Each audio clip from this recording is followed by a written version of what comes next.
দেখুন, যদি দেখছেন অশুভ রাহুর প্রভাবের কারণে মানসিক পীড়া ভোগ করছেন আপনি, সর্বদা পরিবারকে নিয়ে, কাছের মানুষদের নিয়ে মানসিক ঝঞ্ঝাট, সমস্যা, অস্থিরতা মনের মধ্যে লেগেই রয়েছে। কোনো ক্ষেত্রে সঠিক কোনো সিদ্ধান্ত আপনি নিতে পারছেন না। কোনো ক্ষেত্রে সিদ্ধান্ত নিতে পারছেন না। যেকোনো ক্ষেত্রে কিন্তু সিদ্ধান্ত আপনার ক্ষেত্রে সমস্যা হচ্ছে। এছাড়া আপনার সকলের সঙ্গে দেখবেন সম্পর্ক ক্রমশ খারাপ হয়ে যাচ্ছে। বিবাদ বাড়ছে, ঝঞ্ঝাট বাড়ছে। প্রতিদিনকার এই চাপ, এই ধকল আপনি নিতে পারছেন না। আপনি মানসিক দিক থেকে শান্তি চান, কিন্তু কোনো একটা বাঁধন যেন আপনাকে বেঁধে রেখেছে, সেই বাঁধন থেকে আপনি মুক্তি চান। এমন ক্ষেত্রে আপনি একটি ছোট্ট উপায় করে এই সমস্যার এক সহজ সমাধান পেতে পারেন। কি করবেন? দেখুন, প্রত্যেক মাসে একবার করে বজ্রযোগ আসে এবং প্রত্যেক মাসে একবার করে অমাবস্যা তিথি আসে। প্রত্যেক মাসের বজ্রযোগের দিন এবং প্রত্যেক মাসের অমাবস্যা তিথির দিন আপনারা বাজার থেকে ৪ টি জ্যান্ত মাছ কিনে নিয়ে চলে আসবেন বাড়িতে।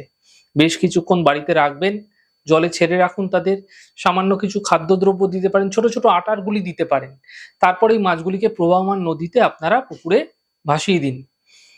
যখন ভাসাচ্ছেন তখন আপনার মনের এই মনস্কামনা জানান যেন আপনার থেকে দুঃখ চিরতরে চলে যায়।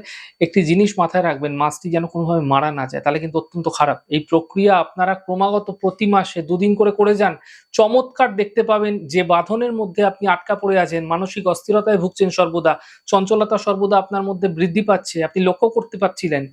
কোনো সিদ্ধান্ত আপনি নিতে পারছেন না এবং সেই সকল সম্পর্ক, যেই সম্পর্কের কারণে আপনি দুঃখার্ত ছিলেন, যে অবনতি ঘটছিল সম্পর্কের মধ্যে, সেগুলোও কিন্তু ধীরে, ধীরে ঠিক হতে আপনারা দেখতে পাবেন।